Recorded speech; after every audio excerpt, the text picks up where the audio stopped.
นี่เจ๊ทุกคนนี่เดือดพุกเราก็ต้มแล้วจ้ะทุกคนต้มให้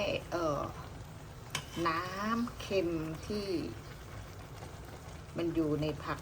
ออกแล้วเราไปบีบคั้นเอาน้ำออกแล้วก็ลองชิมดูเนาะว่ายังเค็มหรือเปล่าถ้ายังเค็มก็มาต้มอีกจ้ะทุกคนนี่ตั้งกระถาใหญ่ซื้อ3 กรัมแถมกรัมหนึ่งเป็น4 กรัมเนี่ยได้ขนาดนี้จ้ะทุกคนเนี่ยก็ต้มแล้วเหลือขนาดนี้ไม่เยอะทุกคนเนี่ยหากินได้แถวบางพื้นที่จ้ะทุกคนผักชะครามส่วนมากภาคใต้จ้ะทุกคนแต่ที่นี่ก็น่าจะสูงมาแถว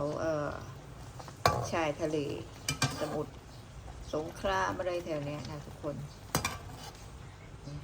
นี่นครปฐมจ้ะ